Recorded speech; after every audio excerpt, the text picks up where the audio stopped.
All right, hello everyone, and welcome to Ava's webinar series. We have, since we have a webinar every Wednesday, we call this series Webinar Wednesdays, which means you can join us today and most of the following weeks of the year on Wednesdays for webinars. I'm your host, Dr. Sarah Yursich. With Ava, I'm an early career researcher and lead on the webinar series, along with my colleagues Jason, Andrea, and Isra. Outside of that role, I'm the co-director of the Frida Center for Research on Violence Against Women and Children out of Simon Fraser University in Vancouver, BC, and faculty at Capilano University. Before we get started, I would like to begin by acknowledging that, on a national level, we encourage all Canadians and visitors to Canada to learn about the Indigenous peoples of the lands on which they live, work, and visit, and become engaged allies together. We, as Canadians, in the spirit of truth and reconciliation, respect the self-determination of First Nations, Métis, and Inuit peoples, and their rights and responsibilities in culture, language, and the pursuit of wellness. Before I introduce our speakers, I do want to share just a couple of procedural things with you. This webinar is being recorded and will be posted to Ava's YouTube channel shortly, which means you can revisit and share this webinar at any time and all of our previous webinars as well. We have many resources up there for you. I will share a link to Ava's website that has kind of the directory of both upcoming webinars and also the past webinars in the chat momentarily. Or sorry, in the chat. The chat function for all of you, the participants, has been disabled.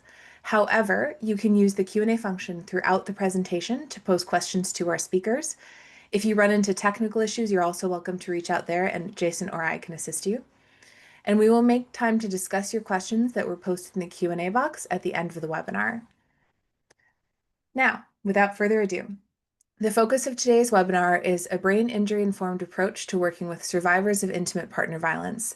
We are joined by Candace and Tori Dach from the Cridge Center for the Family. Candace is the manager of supportive housing and family services at Cridge. In her role, Candace combines her master's in counseling education with over 15 years of experience in the anti-violence sector to oversee a program that offers housing and support for over 60 women in Greater Victoria. She is passionate about bringing the lived experiences of women fleeing violence into places where real change can happen. Tori is the assistant manager of brain injury services at the Cridge Center, and she is also a registered clinical counselor in BC. She is dedicated to developing and implementing support services for survivors of brain injury. Her passion and work focus on the many intersections of brain injury, including intimate partner violence, homelessness, mental health, addictions, and the criminal justice system. Candace and Tori, thank you so much for joining us today. And from here, I'll hand it over to you. Thanks, Sarah. Oh, Candace, you're muted. I knew that would happen. Sorry. Thanks, everybody. Before we begin, I just want to acknowledge that Tori and I are coming to you from the traditional lands of the Esquimalt and Songhees people, and we're both settlers here and very grateful to have the opportunity to live and work here. As you can see from the picture on the previous slide, sorry, that says 1893. Our organization was actually established in 1873, and our first, the building that we still house a lot of our services in was built in 1893. So we have a long legacy of alignment with colonialism, to be honest with you, that we are unpacking and working on. So we just acknowledge as an organization our dedication to the reconciliation process. So as Sarah introduced, my name is Candace Stretch. I'm the manager of the Cridge Supportive Housing and Family Services. I started here at the Cridge, it's going to be 26 years ago next week. So I've been working for the organization for a long time and working in the area of violence against women since 2007, and very passionate about this initiative that we're going to be sharing with you. Tori and I are kind of the two key kind of collaborators in our intimate partner violence and brain injury. So I'll toss it over to Tori if there's anything more you want to say as an intro, Tori. Yeah, no, thanks for that intro, Sarah. I appreciate it, and welcome everybody. Yeah, Candace and I are really always excited to have opportunities like this to share more about this particular intersection. The Cridge has a long history with brain injury and programming serving women and children fleeing violence. And so when this all became a real aha for us, that many of the women in which we are seeing in our programs have this history of intimate partner violence and are living with a brain injury, a lot of those times as a result of the injury and assault. So it's been a really, really eye-opening experience, and we're really, really grateful for opportunities like this to share and talk about it.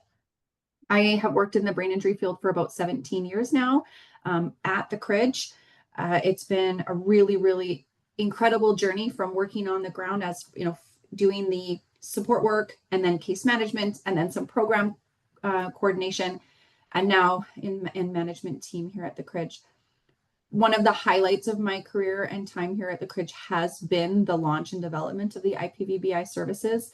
I was really grateful to be a part of that first grant that we're going to talk a little bit more about today, that allowed us to offer more specialized services to 5 women living with IPVBI. And so we're really excited to share that with you today. And we should just say we're using the acronym IPV to talk about intimate partner violence and BI to talk about brain injury. There's lots of other acronyms: GBV for gender-based violence, TBI, traumatic brain injury, Yeah. acquired brain, ABI. So we use those, but we acknowledge that there's lots of different terminology. So as we mentioned, just a little bit about the Cridge. So our mission at the Cridge is to see abundant life in our clients. And we are a multi-service organization. We were established as an orphanage in the late 1800s here in Victoria, BC. And we are Western Canada's oldest nonprofit, and we think maybe possibly even one of Canada's oldest. We have grown and changed, and I would say being able to be dynamic and attuned to the needs of our community is probably the reason why we've managed to be here this long. So right now we have many different service areas. So we have a childcare that supports 150 children per day. We have seniors housing, so assisted living for just over 75 seniors that live in and receive housing and support. We have family supports. We have a young parent outreach program, also a program that supports families that are raising children with complex needs. And then the area that I work in offers services to women and children fleeing violence. So the Cridge has Cridge Transition House for Women, which is a shelter in an undisclosed location that provides immediate support after women and children flee violence. And then my piece is a housing program. It's a support program that comes with housing, where women who are ready to rebuild their lives and start looking toward their goals, whether it be safety, their future goals for themselves and their children. We work with them and we offer housing and support for up to 3 years. We also have outreach programs connected to the house and to our housing so that we can reach women that are in community that maybe don't need to be housed but need the support. And I'll just toss it over to Tori to talk about the brain injury services. Yes, thanks, Candace. So the Cridge offers a continuum, what we call a continuum of support services and brain injury. So we have a residential program that's called McDonald House, which is a 10-bed facility for 10 males recovering and rehabilitating from brain injury, often from hospital to McDonald House. So there's more of an acute care 24 licensed facility. Then we have an independent living with supports program. Again, like Candace, it's a support program that includes housing. So we have 10 units there of independent apartment living, but there's also an office for social counseling, coaching, daily living skills, all of those types of things, group work. And then the majority of our work is working in community, in the homes of survivors that are living either independently on their own or with their families. And we're working on really daily life, daily living skills rebuilding, and just accessing community safely and ensuring that a lot of the instrumental activities of daily living are being met. And we're going to talk a little bit more about that a little bit later today. So I think our next slide, which we'll go over to, we're actually just going to introduce what we're going to be spending the rest of the presentation talking about, which is our Intimate Partner Violence and Brain Injury Initiative and Service Provision. So we have a video that Jason is going to share that just kind of gives you a good introduction to that.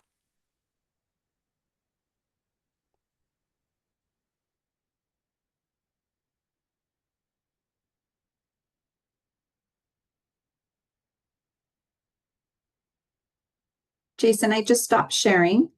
Oh, there we There we are.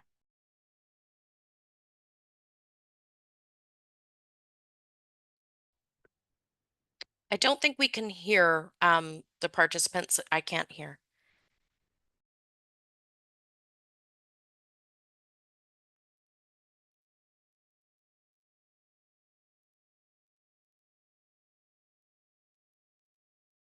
My name is Eve. I'm just like many of you, a Canadian woman who has 2 children, a job I enjoy, and I love participating in my community.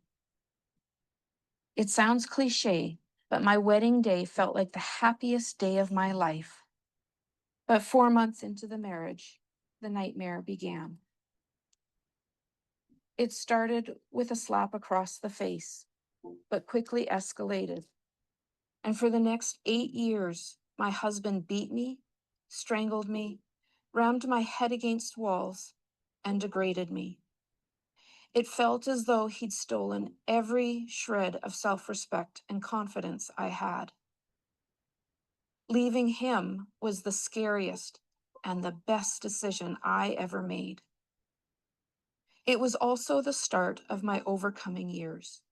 Years mixed with hope and fear, moments of confusion, depression, and pain.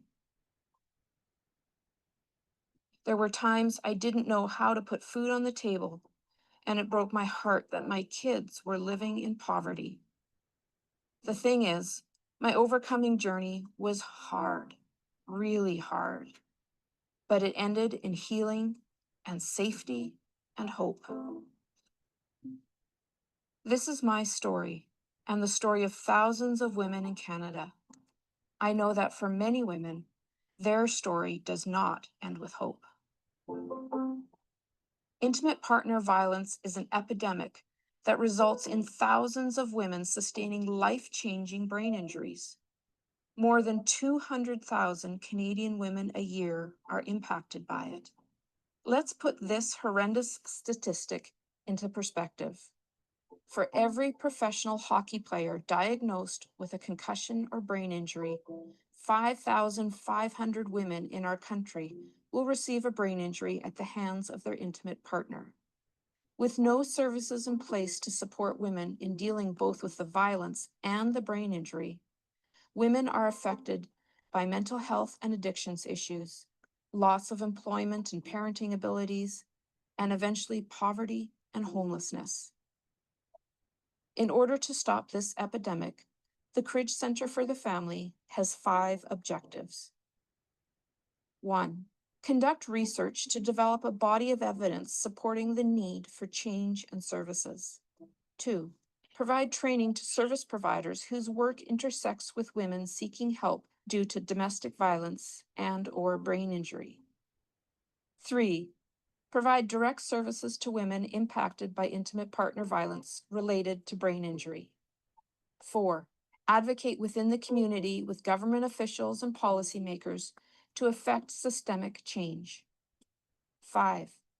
Develop a prevention program for men who have emotional dysregulation. My name is Eve. I have a brain injury. Over the course of my marriage, my husband inflicted more than 50 injuries to my neck, head, and skull. As a result, I struggle with depression. I cannot work full-time, and I need support to deal with the basics of life. With the help of the Cridge Centre, I am safe and healthy and parenting my children. There are thousands of women just like me who need help. Please help us to stop this epidemic. Your support can make a difference in the lives of women.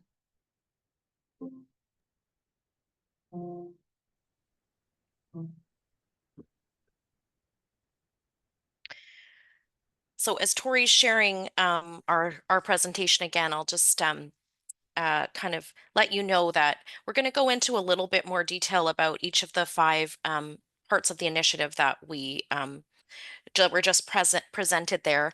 But wanting to give you a little bit of context, this is the next slide is fine, Tori. for where this all started. So it was about 10 years ago when one of our managers in the brain injury program, Jeff Singh, attended a conference where he heard Dr. Angela Colantonio, a researcher at the University of Toronto, present about the interconnection between brain injury and intimate partner violence. It was a huge light bulb moment for him.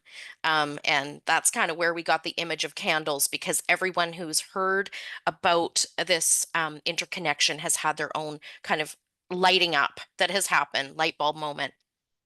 He came back from that conference and he was eager to share what he had learned with his colleagues in the intimate partner violence realm, as well as our CEO and our fund development manager, our fundraiser. And we really all immediately had that same, oh my goodness, we can't believe that this issue is so strongly interconnected.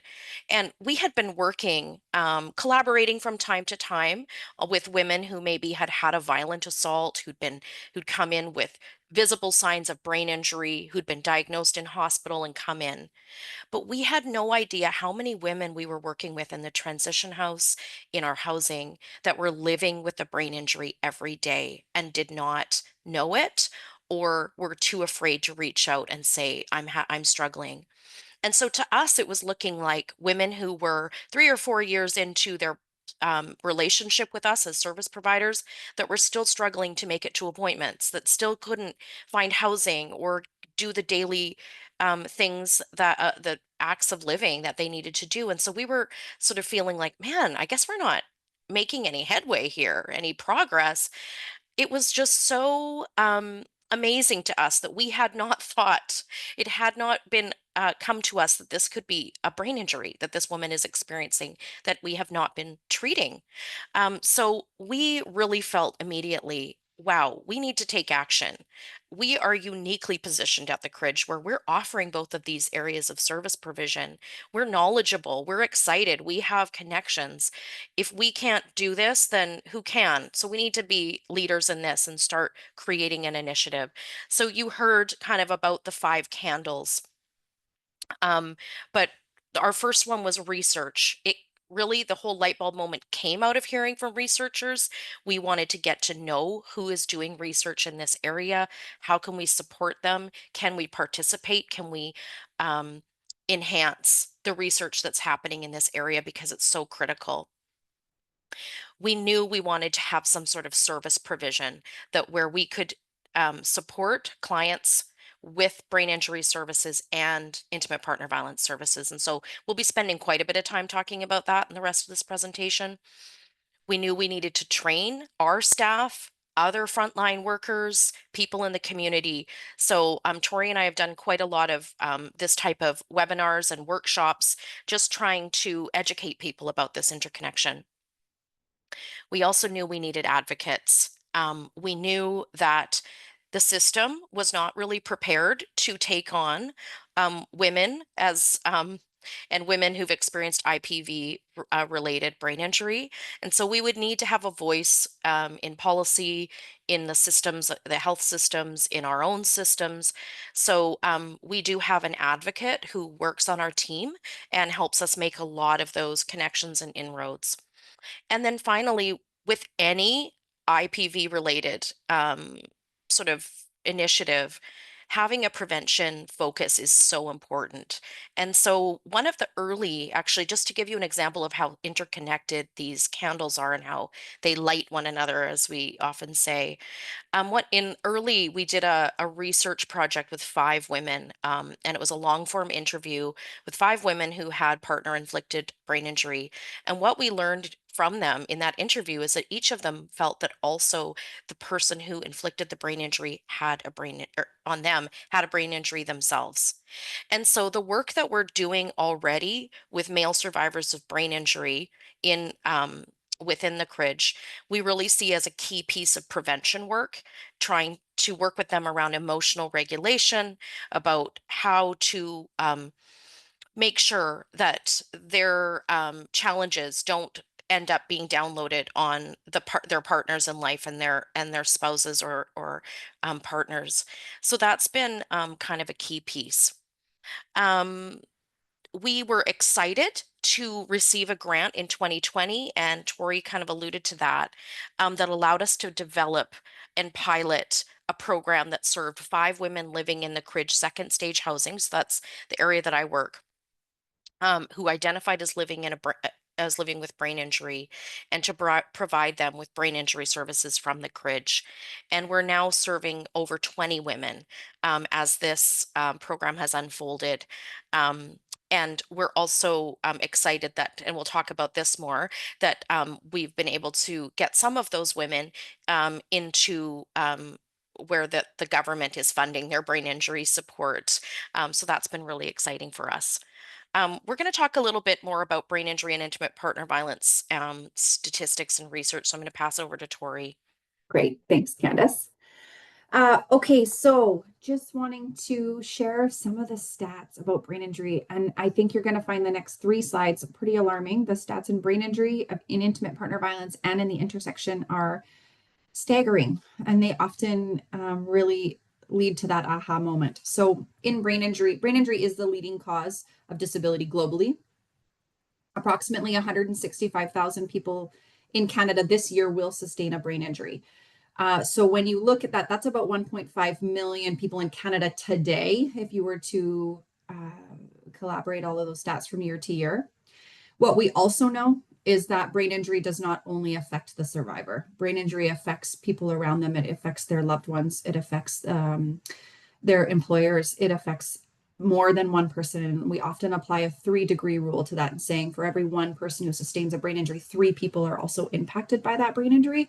So if you apply that rule, we're looking at 4.5 million people impacted by brain injury in Canada today. In Canada, the incidence and prevalence of traumatic brain injury surpasses that of HIV, AIDS, spinal cord injuries, breast cancer, and multiple sclerosis combined. So brain injury is very prevalent. We know it's prevalent. We know the incidence is high. What a lot of these stats don't also include, which Candace is going to get into, is women who are living with a brain injury as a result of intimate partner violence. That often happens privately in a home and is unwitnessed and unreported and undiagnosed. So we know that these stats are also underscored. So the risk of suicide after a brain injury increases 5 times, 400%. There's a 200% higher chance of an addiction following a brain injury.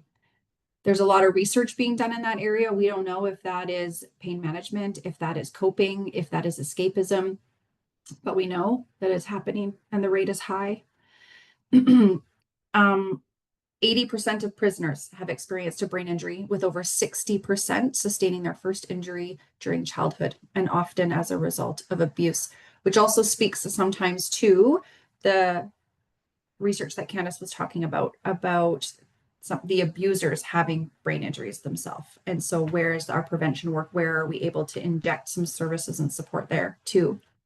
And 53% of people experiencing homelessness have suffered a brain injury, with 70% having an injury occur before they became homeless. And we also know, once on the street or precariously housed, the risk of a secondary injury is much higher. So brain injury is very prevalent. I did want to take a minute in this slide just to share that there are some really exciting and important projects and initiatives that are currently underway in our province in BC, but also nationally. Here in BC, we've just been undertaking a 3-year research project to create a consensus statement on brain injury in British Columbia. And alongside that, BC has been leading the national strategy for brain injury alongside our partners in Ontario at Brain Injury Canada. We had a bill on the table that went all the way through to the Health Committee. It was called Bill C-277. And unfortunately, it died on the order paper when the government was called to a new election. And so unfortunately, that process is just being started. And I will share that this is very recent news. I just got an email last night saying that an MP up Island has just resubmitted the legislation for a new bill. So please keep your eyes out for that. There'll be a lot more information on that coming, and a lot more things that we can do to be a part of that change and that movement. So that all information on that you can find at National Strategy on Brain Injury. Candace. So in terms of intimate partner violence in Canada, right now, statistics in Canada show that about 1 out of every 3 women in Canada will experience some kind of intimate partner violence. And the Canadian Women's Foundation actually just released some information about women, that half of all women in Canada will experience at least one incident or of physical or sexual violence in their lifetime. So those are pretty staggering statistics. And I have to say, when I started in this work, the stat was 1 out of 4, and it's now 1 out of 3. And I think we've seen a lot of information about how the unique times we're living in have created a situation where there's an escalation, and this problem is not going away. Um, the recently established Canadian, well, it was not recently established, it was established about 10 years ago, Canadian Femicide Observatory. Now, there's a stat here that talks about 2018, but I've got a 2024 report for you, which is that women in Canada are largely, if they lose their lives to violence, it's almost always at the hands of family or intimate partners. So the stat right now is that 77.5% of women killed in Canada are killed by either a family member or an intimate partner. And 83%, it sometimes this number goes wavers between 80 and 90 typically. 80 to 90% of intimate partner violence is perpetrated by men or people who identify as men. And we know that the highest risk time for women, the highest risk to their safety, the time when they are most likely to be harmed or killed is in those initial weeks and months after leaving the abuse. So just always we put out there that if you know somebody or you're supporting someone who's fleeing violence, that they need support and they need safety planning, most especially if they are planning to leave. I'm going to hand it over to, or not hand it over, sorry, take over to talk to you a little bit about intimate partner violence and brain injury and the connection. And we had a little bit of this in the video. So we know that between 75 and 90% of women who've experienced physical violence will also have some kind of brain injury. So 75 to 90% of the women that we are talking to every day who experience some sort of physical violence are living with some kind of brain injury. You heard the stat that for every one NHL player, there's 505,000 women in Canada living with an intimate partner with a partner inflicted brain injury.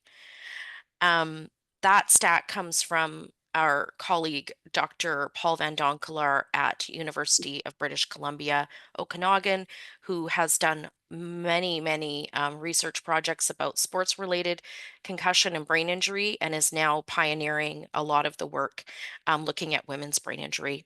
So he knows what he's talking about when he comes up with that stat. When you think about it, and we talked about that light bulb moment we had 10 years ago, it really kind of, the pieces all came into place when we thought, okay, so 90% of intimate partner violence incidents involve something like a hit, a punch to the head or face, banging the victim's head against some sort of hard object, be it the wall or the bed or whatever. And strangulation is exceedingly common in violent relationships. It's not uncommon that women would be strangled or choked to the point of even passing out. And for some women, this might have happen multiple times over the course of the relationship.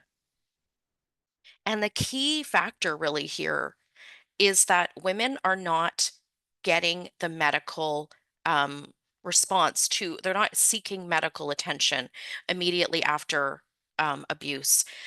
So we know that sometimes a person may have experienced multiple brain injuries. They may have basically got themselves up off the floor in the morning, made their kids lunches, taken their kids to school, come home, crashed, dealt with a headache, dealt with the symptoms, tried to get on with their lives. And this may have happened over and over and over for years before they ever start to really look at it and think, maybe I have a brain injury. Or they may not even ever think that because they're often told by their partner, you're stupid, you can't do anything, you're not a good mother. And so you can start to see how these narratives would build, and women would not necessarily seek out the support they need for their health and their brain injury. So many times, what we're doing is we are starting to acknowledge this well after it's occurred. And unfortunately, our systems are set up that brain injury diagnosis happens within sort of hours of injury.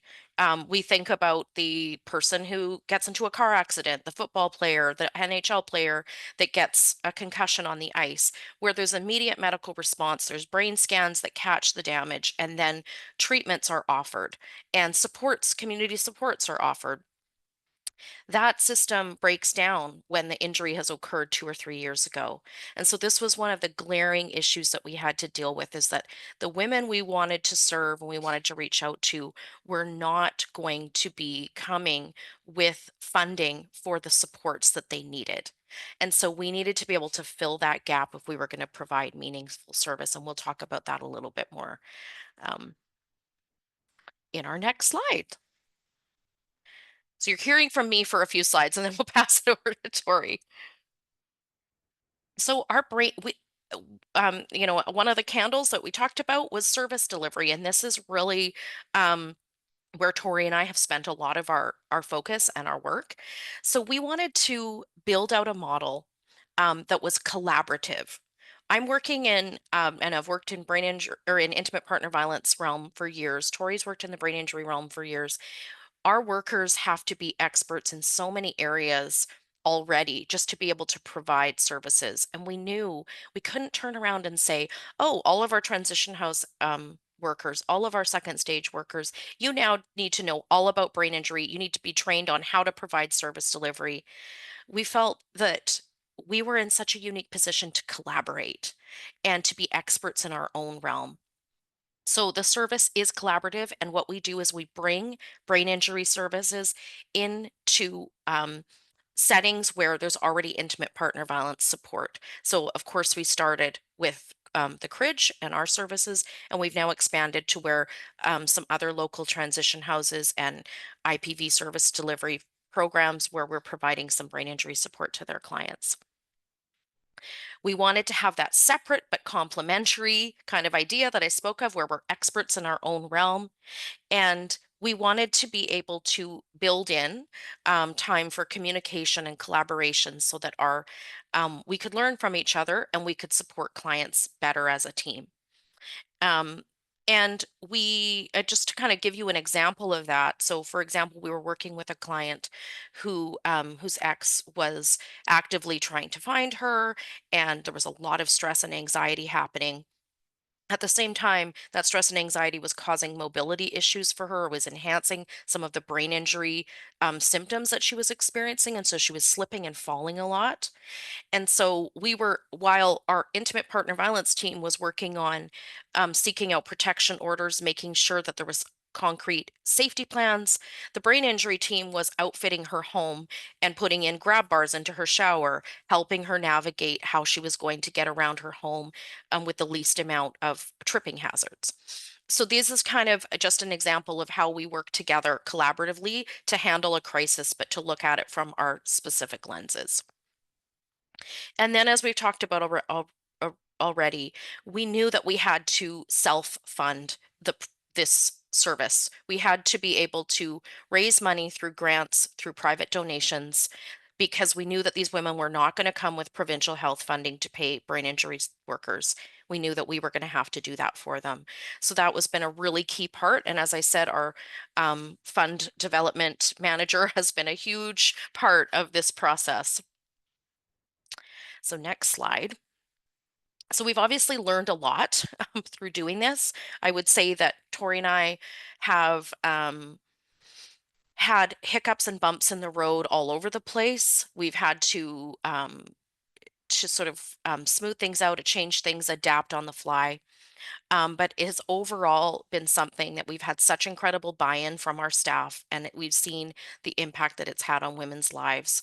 And so that we have felt we've been able to actually grow out the program over the past 10 years that we've been building it. Um, we know that those funding differences are really key. And one of the things that came up for Tori and I right away is that brain injury workers are typically contracted workers, where intimate partner violence workers are working in a setting where they may be unionized and they're coming in and getting an hourly wage. So they're there for a shift. And we realized that we needed to really be intentional about ensuring that our brain injury team had time built into their schedule so that they could communicate back to our intimate partner violence team, because that wasn't immediately built into their to the kind of routines of the program. um, Obviously, we know that these areas, like I guess I would say one thing about the funding differences is I always thought, oh man, intimate partner violence supports are underfunded.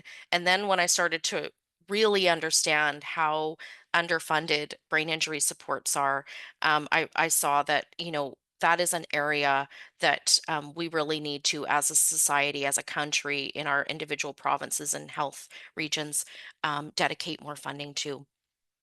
Um, we recognize that the systems and continuums of care that, Tori spoke about, how the Cridge in our services to male survivors has a continuum of care that's funded by the province. Those do not exist for women. So as we started serving women, we recognized that some of our clients that had higher needs, there wasn't really anything. There was no McDonald House, which is the brain injury residential facility for men. There was nothing like that for women. So we've had to be very creative. We've had to, in some cases, go way beyond our capacity in order to be able to support the women that we're serving. And this has been a big piece of our advocacy, is trying to help change the systems.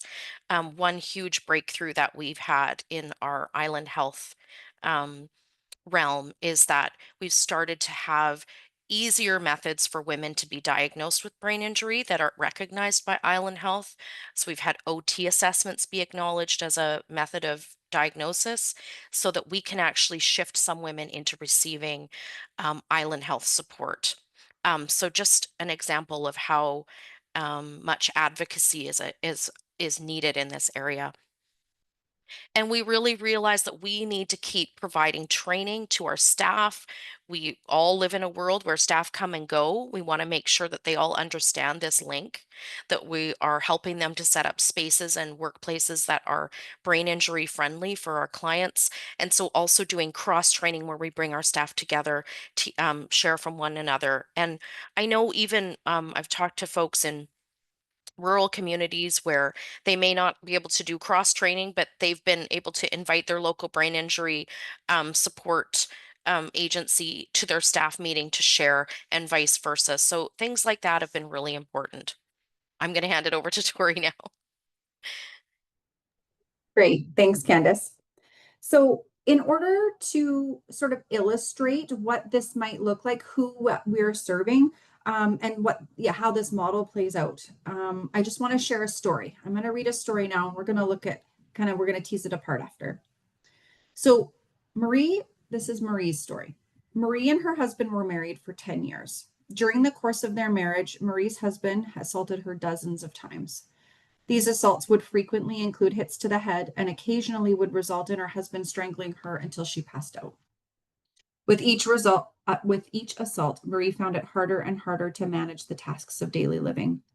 She would forget to pick up her daughters from school, get overwhelmed when at the grocery store, and she was fired from her part-time job because she was chronically late for her shifts. Her husband would tell her she was stupid and that if she left him, he would tell the courts that she was not capable of taking care of their kids. He told her he would make sure she never saw her kids again, and if she ended their relationship. Marie made sure that she never told anyone about her injuries, especially doctors. Things got worse and worse at home, and Marie became increasingly isolated and unable to manage. She began to drink alcohol to cope. So we developed a model called Recognize, Report, Refer. And the Cridge has a video on YouTube about this, but in the interest of time, I'm going to just quickly review it with you rather than going to the video. But Jason, if you're listening, if you wouldn't mind putting that in the chat for everybody to see, that would be fantastic. So the link to the video instead of showing it? Sure, let's just do that, Jason, and Sure. Perfect. Thank you so much. It's a great video and it talks a little bit about that. Again, it walks through a story and sort of how the interventions that we might be able to apply in the areas we can make a difference. We came up with Recognize, Report, Refer because this is how we best see we can help. If you look at Marie's story, being able to recognize and identify, if Marie walks through your door and in whatever capacity you're working in, Marie walks through that door and you're recognizing memory slips, the overwhelm, the anxiety, like all of these pieces are happening. You start to recognize and see there is some challenge, there is some struggle. You're hearing her story, you're putting pieces together and you're going, brain injury might be happening here. Brain injury may be a part of this woman's story. And what that allows us to do and how that might allow us to tweak the way in which we are approaching, delivering service, offering strategies. This is information and intel into how we can slightly shift our work and our approach to make something easier for Marie. Report goes down to, it kind of spins off what Candace was talking about. In BC, anyways, we have 5 health authorities in BC, and we're on Vancouver Island in Victoria, so we're in the Island Health Authority. And in our health authority, much like the rest of BC, documented diagnosed brain injuries are eligible for services. If they're not documented and diagnosed, there's no way to approve a woman for services, of which, as Candace mentioned, are not funded super well. So report, when we talk about report, what we're trying to acknowledge here is that by writing it down and building a case, that we may be able to advocate for this woman to receive some support. But if we don't have that documentation or we don't have something that backs up, these are the challenges, this is the story, this is where we see their brain injury at play, we are not able to seek things like that occupational therapist assessment. So the report piece being key. And then refer. Now what? Where does she go? Who does she talk to? What's available? Did recognizing and reporting allow us to create and submit an application for this woman to receive services? Is there a local brain injury service? Is there a peer support? And we're going to talk a little bit more about resources in a little bit, just so that you've got some of those tangible tools and takeaways to be able to refer to connection, to supports, to a community. So when we look at Marie's story, I'm going to sort of show where we might be able to inject these pieces. So after one particularly violent assault, the neighbors called the police. The police officer took Marie and her children to a transition house. During her stay there, the staff recognized that Marie's memory issues and lack of organization may be connected to brain injury. The sidebar to this is the transition house staff being aware and brain injury informed enough to identify when those things pop up, right? So by doing so, they adapted their support strategies and gently began approaching the topic with Marie. As Marie started to recognize that she had a brain injury, staff encouraged her to report her symptoms to the doctor. They also referred her to a local brain injury association who began offering her support with managing her brain injury. And she was referred to a treatment program to help reduce her drinking. After treatment, Marie was able to join the Cridge IPVBI program, where she began receiving coordinated services for the past year. So again, through this 3 R's, the recognize, the report, the refer, Marie being able to make these significant gains in her life. So talking a little bit more about these pieces and how we've kind of some of the things that we're doing that might that we love to share, because if there's a way they could be replicated in another community, then all the better and more the women are getting served. So in the recognize piece, this idea of, we really began to see the complexities and the nuances of survivors at different stages of their journey. Like Marie, when she's at a transition house, there's more of a holistic 24/7 kind of approach to care at that point, albeit short term, only 30 days to 3 months maximum kind of idea, right? But understanding how this brain injury is impacting a woman is really crucial. We have found it's more difficult to inject support services for brain injury at the transition house level because there is this your housing instability, the fleeing from trauma, and all of that being very fresh and new, high anxiety, low safety. These things are all really happening acutely at a transition house. So the informed piece, like, are we able to recognize that a brain injury might be a part of this woman's story and be able to kind of open that communication with her, introduce the idea. At a second stage housing, which is really, Candace's wheelhouse, is, potentially this up to 3 year transition model where there is a bit more stability in housing. There's a safety now in this model and in the program and in connection to a team of workers. Legal issues, we've got support dealing with some of those safety planning and legal issues, especially as parents. So that's where we really do find there's a higher likelihood of the service delivery to be successful. The story Candace had mentioned, the one example was in this, that woman was living in second stage housing. And so again, had this team, and then also we were able to complement the brain injury services. So we really do look at that sort of hierarchy of needs, right? Food, shelter first, then we can work on implementing strategies to sustain them and build stronger routines for activities of daily living.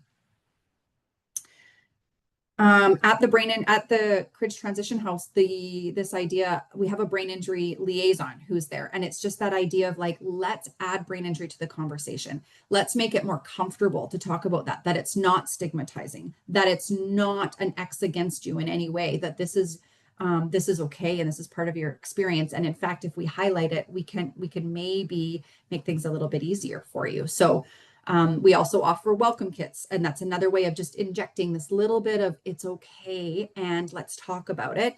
And these welcome kits have things like a notepad, iPad, eye mask for sleeping, earplugs to kind of take the sound down. So really just trying to look at ways to say there's some small changes and things that we can do that might help make this a little bit easier for you, and just normalize the conversation of brain injury. Report. So this is a big one. What we wanted to mention that is twofold on the report piece. One, lack of formal diagnosis. So again, we want to encourage there to be an opportunity for a doctor to report that a brain injury, or be able to acknowledge a brain injury as present, so that we can look at additional funding and or support services to be implemented.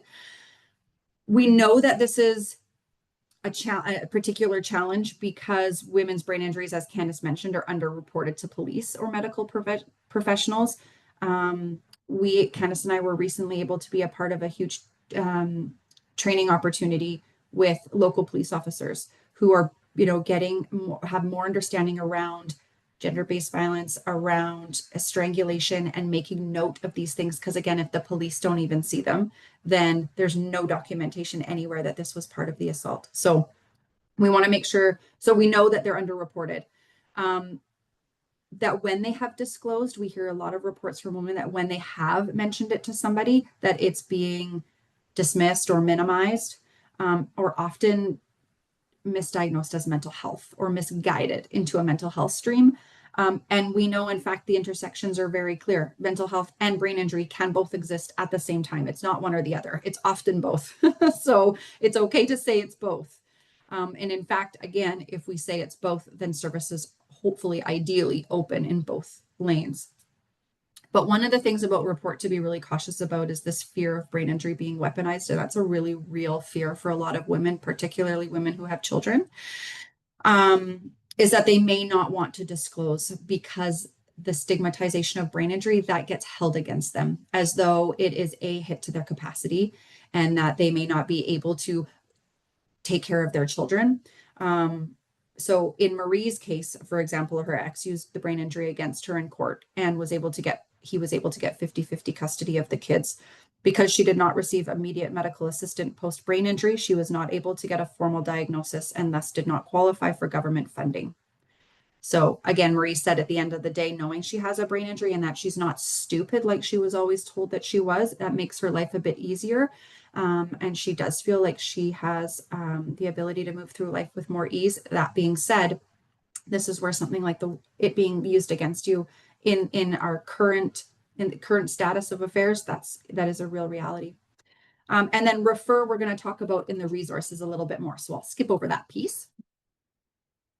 The compensatory strategy toolbox. So I love the practical application of brain injury. I think this idea of the compensatory strategy. So when you have a brain injury and you're navigating a new brain and your brain is working differently, how do you compensate for that? What can you do differently? And some of these are tweaks that I think any of us can do in any of the work that we do. And although we're talking in a professional capacity today, when you can't unknow the stuff that we're sharing today. So that may apply to your personal life, that may apply to family or friends or colleagues or coworkers or in your professional settings. So just being able to have these at your fingertips as potential ways in which to support somebody who you suspect might be living with a brain injury. So a couple of these include things like doing with somebody. A lot of times when we're working in brain injury, that idea of leaving homework or leaving them with the application to complete or leaving them with a phone call follow-up to do ends in it not getting done. Can be that having that buddy system idea really, really helpful. Let's do that together. Let's fill out the application together.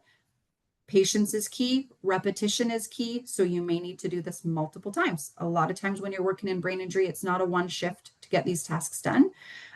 We often take those things for granted, making a phone call or checking your voicemail, and it's just not that easy, particularly if you're navigating a new brain. So doing with is a big one. One task at a time is a big one. If you're meeting with an individual, with a woman to do a safety plan, you're just doing the safety plan, maybe part one of the safety plan. If you're meeting with a woman to make a doctor's appointment, you might be just making that doctor's appointment, writing out a script of what she wants to say, making the appointment, so it's one task at a time. Today we're doing the script, tomorrow we're going to make the phone call. And you're gauging the energy and capacity for each woman differently. Taking breaks is a big one. If you're noticing the garage doors going down, the eyes are glazing over, fatigue is very common in brain injury. So taking breaks when breaks appear warranted, or being able to ask, do we need to take a 5-minute break? Can I get you some water? Do you want to, go sit outside for a minute? That's okay. Making notes also really helpful. You've got somebody in your office and you have talked about a few things that are happening next, or even what's happening for the week, a couple appointments coming up, writing that down, and getting to know what works for them. Is it reminders in your phone? Is it a post-it note? Is it a follow-up email? What sort of mode of communication works best for this person? Checklists are really helpful. Again, just having that reference. Nice thing about checklists too is you can see what's been checked off. They're often this idea women will report, brain injury survivors in general report brain fog. There's just so much, I can't pull out one thing. Checklists can be helpful to kind of organize those thoughts and then also identify when you've done stuff and there being some validation and encouragement in, I have been able to complete a few things, even if I haven't got to the end of the race yet. Checking your senses. Again, sometimes we take for granted the smell, the light, the sound of things around us. And so just being able to notice is construction going on in your office, is perfume or scents, really aromatic flowers. They can be simple things, but that they can be really, really triggering in brain injury survivors, particularly if one sense has been impacted and the other sense are now highlighted. So just trying to be cautious and aware of that, minimizing distractions in the office. If you're trying to meet with somebody who's got a lot of cognitive and brain noise, are you going to be able to tackle those tasks, or is it going to maybe be easier to sit outside or go for a walk to do those things? Brain injury is really, as I mentioned, consistent and repetitious brain injury support is. So we meet at the same time on the same day every week, that kind of idea. So really building a routine can be really helpful and healthy and just can give a lot of comfort for a survivor. And then being prepared to try different tools. you know, sometimes we're going to give this a go and it's just not landing. So we're going to try it a different way.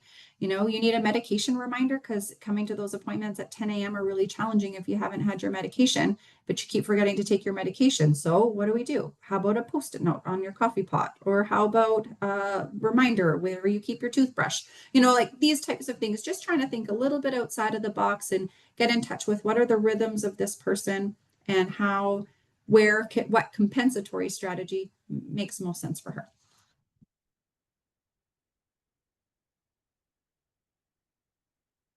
Oh, Again, with that, Tori and I are just going to share a few, briefly highlight some resources that we think you might really find helpful, especially if you're just kind of starting out in this work.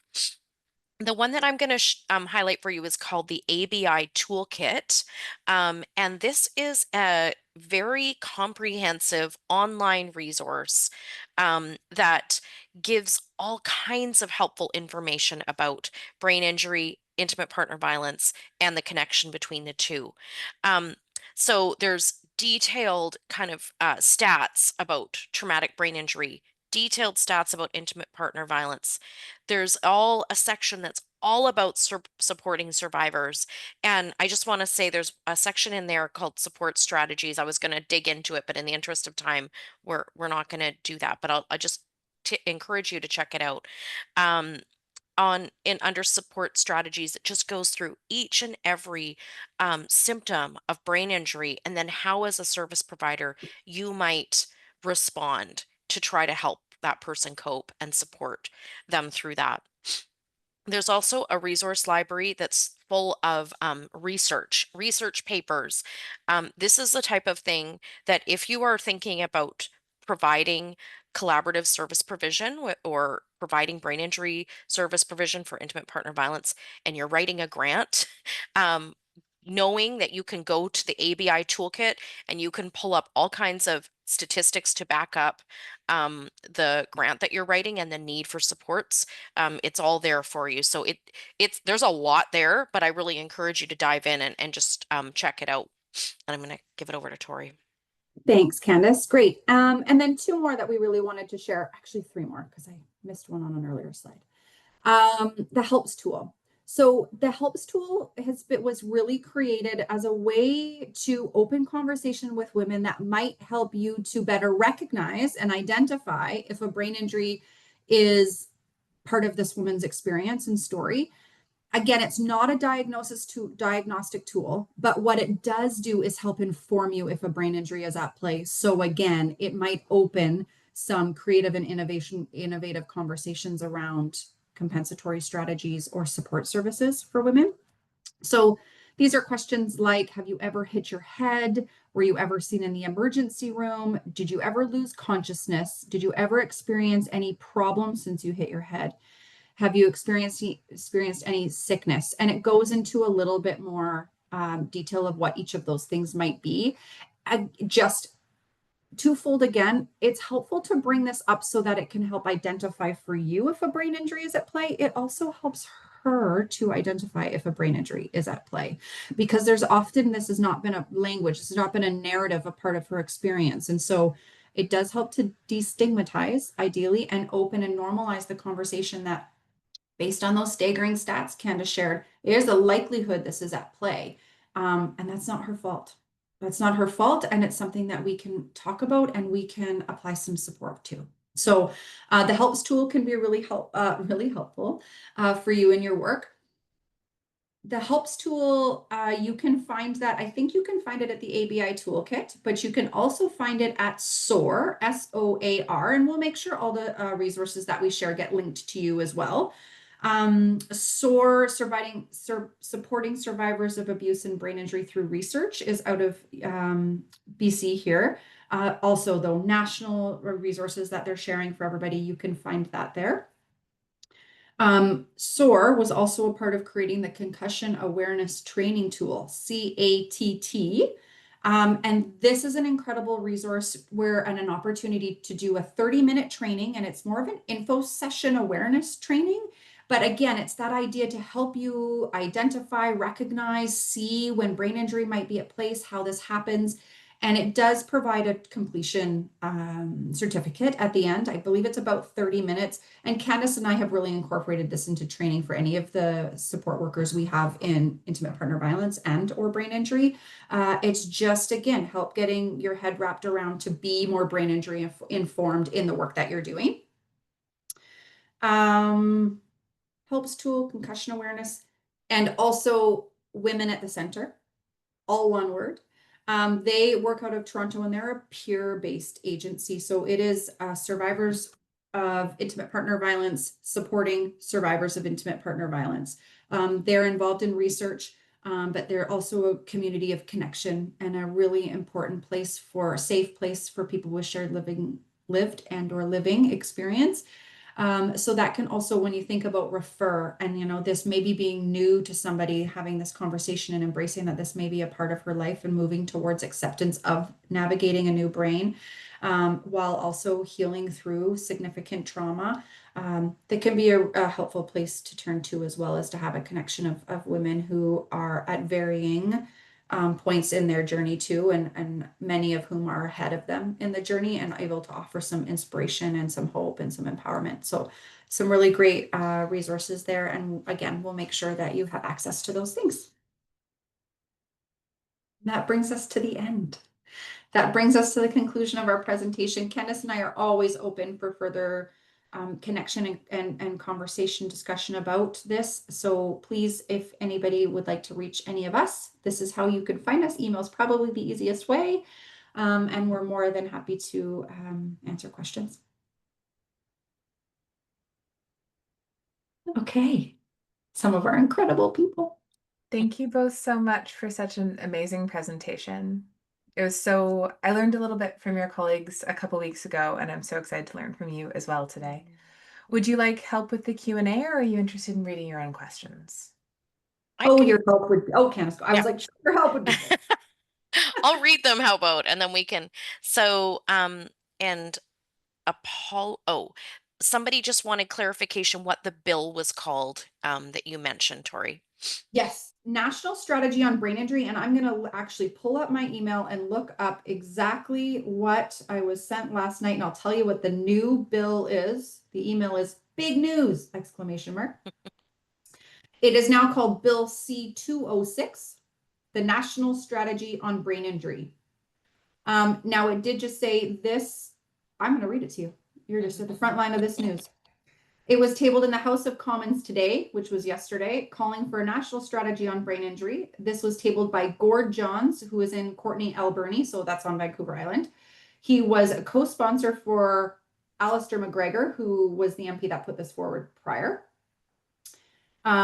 Please visit the site and send a letter of support. MP Johns is an NDP, and while that is fitting for this bill, they're also without party status, so we really need the advocacy on this one to be heard. So anybody who's interested, Bill C-206.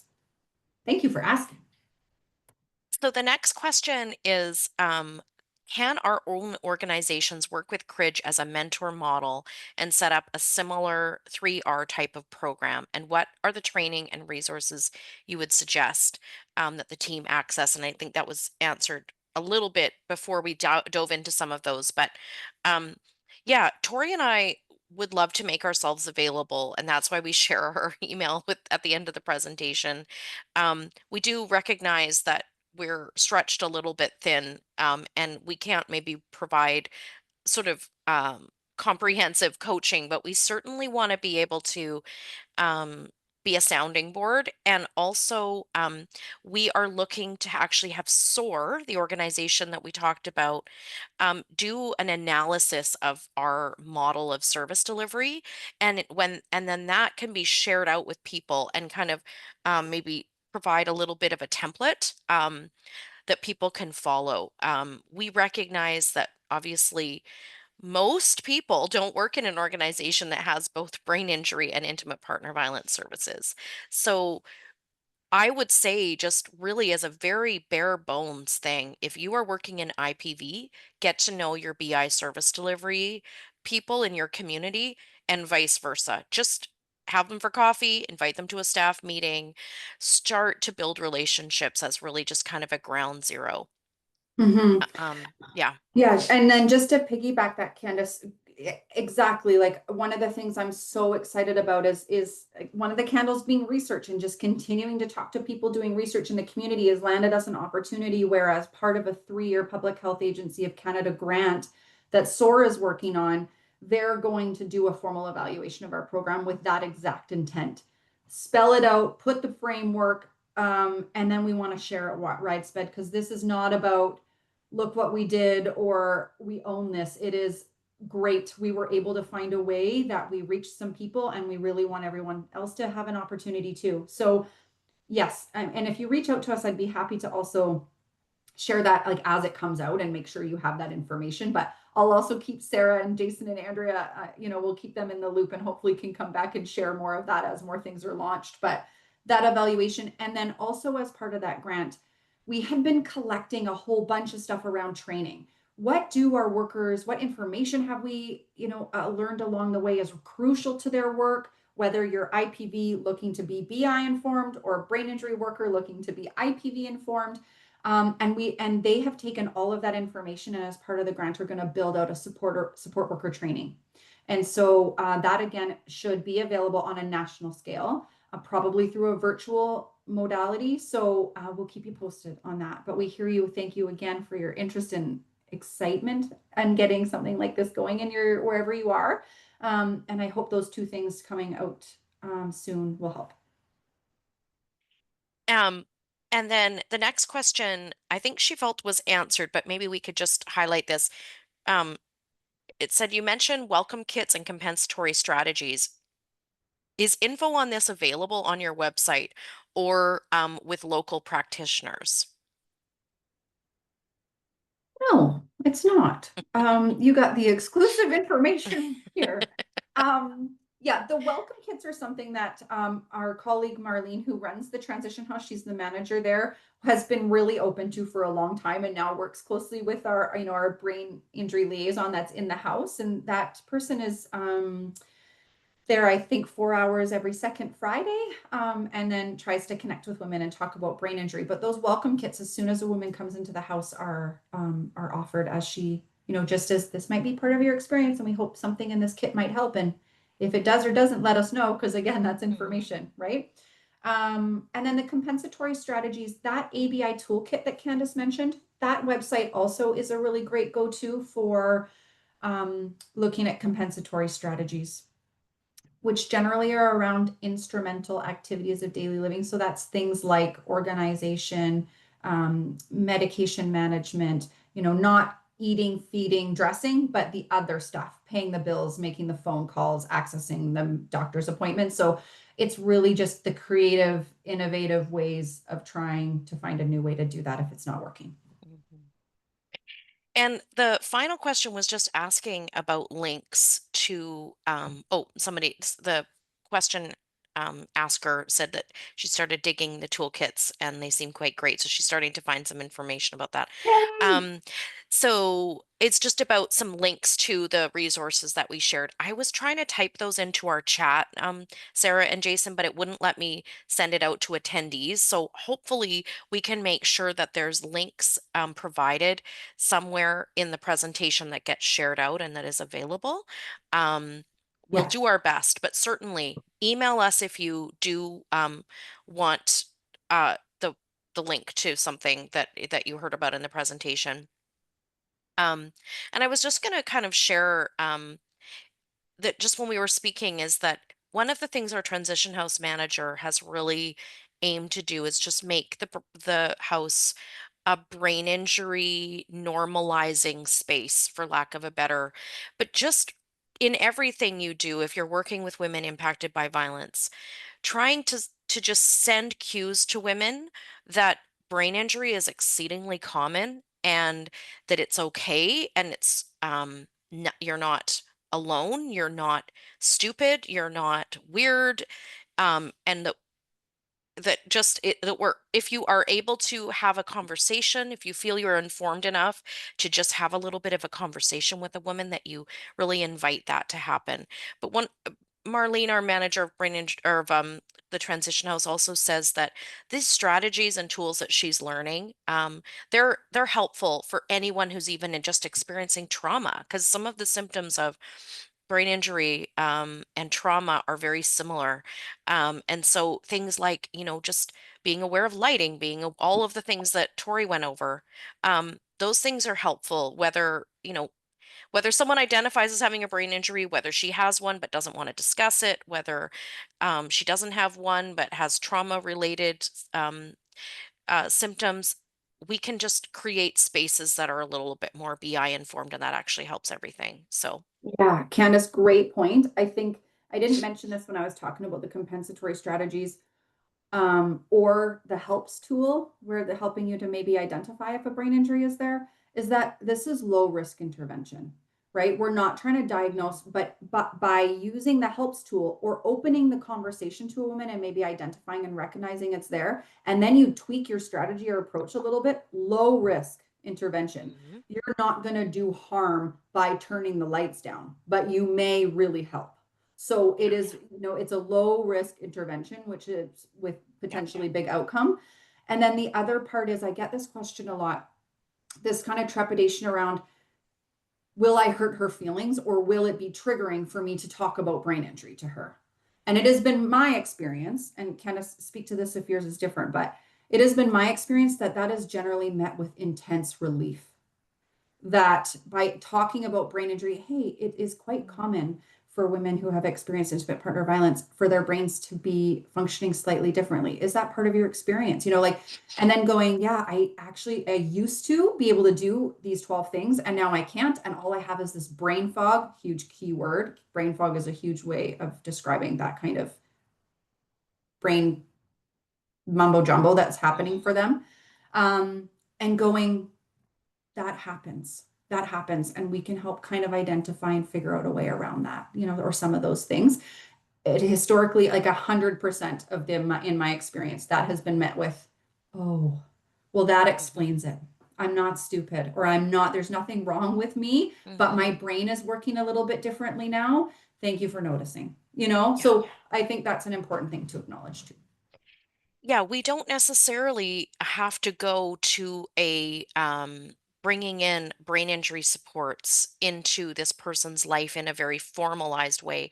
A lot of just being brain injury informed is just normalizing it, having those conversations. And for many women, they've developed their own coping mechanisms. They've been getting through life, and just knowing that they're not stupid and knowing that it's normal what they're experiencing, and having a few resources um, is enough for them to walk away feeling like they are a little bit more, they know a little bit more about themselves, and they feel a little stronger. Um, so it's something that I would say, as Tori said, most of these compensatory strategies don't harm. They may not always help, but there's low risk to doing it. They're not going to harm. So Yeah. that's all the questions, Tori, that I think we've got Okay. there. Yeah. Thanks, everyone. Thank you. And thank you both so much. It's always such a pleasure to learn about important work. And I'm certainly impartial because since I'm in BC, I always love learning about BC initiatives, especially. So thank you so much for sharing all of this with us, for joining us. It's been a pleasure. Thank you. Thank you for the chance. Thank you.